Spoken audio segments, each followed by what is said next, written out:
കേരളത്തിലെ ഉത്സവങ്ങൾക്ക് സമാപനം കുറിക്കുന്ന വലിയൊരു ഉത്സവമാണ് കൂടൽമാണിക്യം ക്ഷേത്രോത്സവം. വലിയ ഉത്സവങ്ങളിൽ ഒന്ന് 10 ദിവസമാണ് ഉത്സവം. രാവിലെയും വൈകുന്നേരമൊക്കെ എഴുന്നേൽപ്പുണ്ടാവും. അപ്പോൾ തുടക്കത്തിൽ എനിക്ക് കണ്ടതൊരു ഒരു പ്രമുഖ മാധ്യമ പ്രവർത്തകനെ മതിലും വന്ന് പുറത്തേക്ക് ഇറക്കുന്നതാണ്.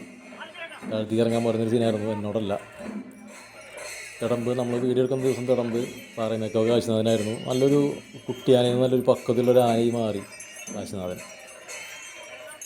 അതിൻ്റെ പിന്നിൽ വരുന്നത് ആരോമലാനയാണ്. ആരോമൽ അവിടെ ചെറുപ്പം ആനകൾക്ക് ഇടംകൂട്ടും വലംകൂട്ടൊക്കെ നമുക്ക് ചെറിയ ആനകളാണ് സാധാരണഗതിയിൽ കാണാറ്.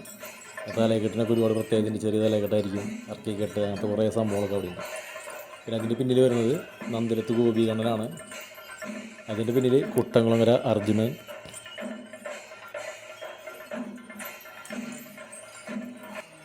അതിനുശേഷം വരുന്നത് പാറന്നൂർ നന്ദനാണ്.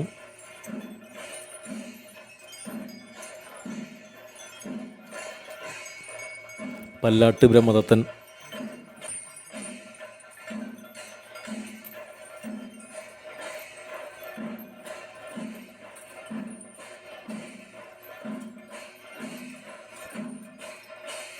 ബാസ്റ്റ്യൻ വിനയ് സുന്ദർ.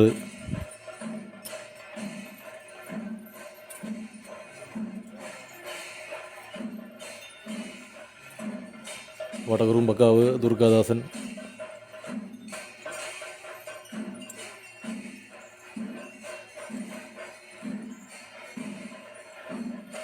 ഗുരുവായൂർ വിഷ്ണു, ജൂനിയർ വിഷ്ണു.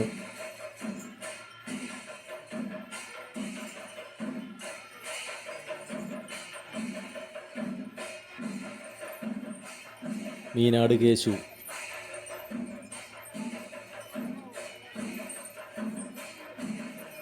അതിൻ്റെ പിന്നിൽ ആയിൽ ഗൗരിനന്ദൻ.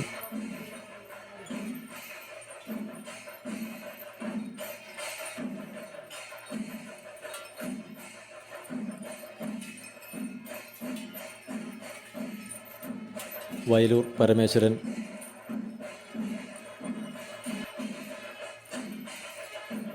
ശങ്കരങ്ങളവര ഉദയൻ.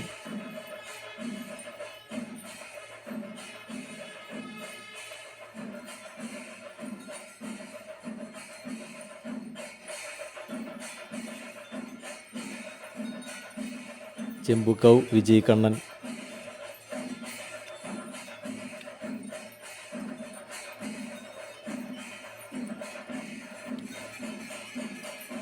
പുതുപ്പള്ളി ഗണേശൻ.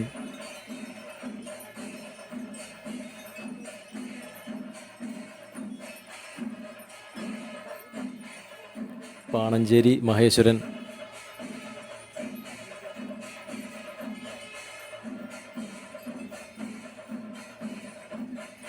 ബാലുശ്ശേരി ഗജേന്ദ്രൻ.